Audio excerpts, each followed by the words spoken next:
Bonjour, dans cette vidéo, on va voir comment réparer les formes d'ondes écrêtées en remplissant les portions, défectueuses par la saturation, c'est-à-dire tout simplement les ondes écrêtées, c'est tout simplement les parties d'ondes sonores qui vont dépasser le niveau sonore maximal. Donc pour vous comprenez de quoi il s'agit, je vais vous montrer cet exemple-là. Par exemple, si j'ai une onde sonore de cette forme-là, et je définis, par exemple, j'augmente le niveau sonore, le niveau d'intensité sonore, je l'augmente, c'est-à-dire j'augmente l'amplitude, et cette amplitude-là va dépasser le niveau maximal. Par exemple, si je définis le niveau maximal comme celui-là, voilà le niveau maximal, c'est-à-dire cette partie d'onde sonore ont dépassé la valeur maximale, c'est-à-dire cette partie d'onde va être écrasée et je vais obtenir une onde sonore de cette forme-là, c'est-à-dire une onde sonore discontinue, une sorte de rupture comme ça. Et cette partie-là, ça s'appelle les ondes écrêtées. L'objectif de cet exercice, c'est d'utiliser un filtre qui va remplir les parties supprimées pour avoir un son continu et non pas discontinu. C'est-à-dire pour vous expliquer ce phénomène-là d'une autre façon, ça arrive, la saturation, ça arrive quand on dépasse ou quand on s'approche de 0 dB dans le vumètre. C'est-à-dire, le vumètre, c'est l'instrument qui permet de voir ou bien de contrôler le niveau d'intensité sonore en temps réel, c'est-à-dire durant l'enregistrement. Il ne faut jamais s'approcher de 0 dB, c'est-à-dire lors de l'enregistrement, ou bien dans le niveau, c'est le vumètre, vous pouvez le trouver dans Audio Edition, celui-là, c'est le niveau. La saturation, ça arrive quand vous dépassez ou bien vous dépassez la partie jaune, c'est-à-dire une fois vous arrivez ou bien vous dépassez la partie jaune, c'est-à-dire vous allez s'approcher ou bien atteindre la partie rouge. La partie rouge, ça correspond à la saturation. La partie rouge, celle-là, ça contient un 0 dB ou plus. C'est-à-dire, lors de l'enregistrement, vous devez toujours utiliser soit le vumètre de cette façon-là, ou bien vous allez contrôler le niveau d'intensité sonore via cette fenêtre-là. Il ne faut jamais dépasser la partie jaune. La saturation, c'est la partie rouge, à partir de la partie rouge, c'est-à-dire 0 dB. Voilà, l'objectif, comme j'ai déjà dit, c'est de remplir les parties écrêtées, les parties supprimées, c'est-à-dire les parties qui ont dépassé la valeur ou bien le seuil maximal. Voilà, je vais vous montrer comment obtenir une saturation. Maintenant, voilà, j'ai une onde sonore, canal left, c'est-à-dire gauche, et le canal droite, donc canal right.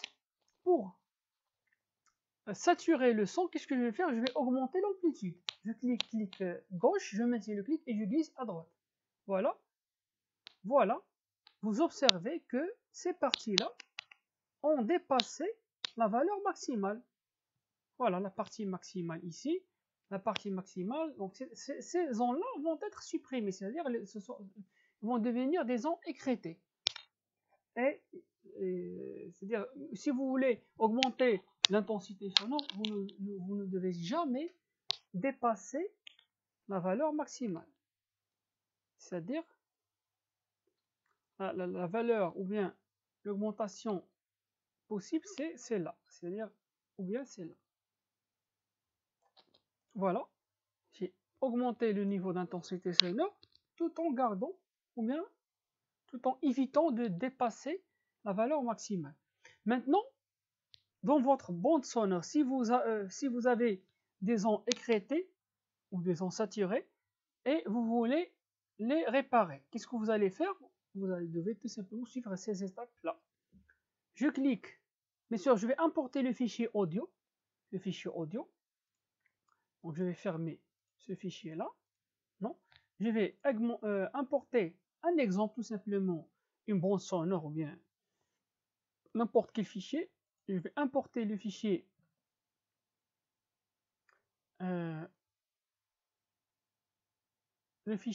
vidéo reportage ou n'importe quel audio ou bien une vidéo. Maintenant, je vais cliquer sur, ou bien je vais activer la fenêtre diagnostic. La fenêtre diagnostic, voilà, je vais activer la fenêtre diagnostic. Ça vous donne plusieurs filtres, pour supprimer les parties silencieuses, pour supprimer les clics, toutes sortes de clics, que ce soit du clavier, de la souris, des dents, etc. Eh bien, vous avez le declipper. Le declipper, c'est le filtre qui permet de réparer les parties saturées ou bien les parties d'ondes écrêtées. Pour le deep clipper, vous avez plusieurs choix. Soit restore heavy clipped, c'est-à-dire restaurer les parties écrêtées ou bien les parties saturées d'une façon plus importante, c'est-à-dire vous allez utiliser un filtre très puissant ou bien très rigoureux, soit vous utilisez restore light clipped, c'est-à-dire vous allez réparer la saturation d'une façon légère, ou bien vous allez utiliser le filtre normal, c'est-à-dire le filtre moyen, tout simplement un filtre balancé, c'est-à-dire il va réparer d'une façon plus ou moins normale. Maintenant, je vais utiliser tout simplement la partie ou bien le preset default. Je clique sur scan, c'est-à-dire si je clique sur scan, le logiciel va commencer dès le début, il va parcourir la bande sonore dans les deux canons, le canon left, c'est-à-dire le gauche, et le droite, right. Il va réparer toute partie qui est écrêtée, c'est-à-dire toutes les parties qui sont saturées, d'une façon progressive. Voilà, j'ai scanné le morceau, j'ai trouvé ici deux parties écrêtées. Deux parties écrêtées, c'est-à-dire deux saturations. La première partie, ça commence, donc start, c'est-à-dire le début, à partir de la seconde 16 et 480 millisecondes. La duration, c'est-à-dire une toute petite saturation dans les deux canaux, left et right. Même chose, une deuxième saturation, ça commence dès le 17e seconde dans les deux canaux, left et right. Maintenant, qu'est-ce que je vais faire? Après le scan, je vais repair all, c'est-à-dire je vais réparer les deux saturations. Voilà, je clique sur repair all, c'est-à-dire repair all, ça va réparer toutes les parties saturées. Si je clique sur repair, c'est-à-dire il va réparer tout simplement la partie que j'ai sélectionnée. C'est-à-dire une seule partie sélectionnée. Mais repair all, ça va réparer toutes les parties. Voilà. Donc c'est OK et OK. C'est-à-dire il a réparé les deux parties saturées. Voilà. Maintenant, j'ai réparé les saturations. Donc c'est tout pour cet exercice-là. Et merci pour votre attention.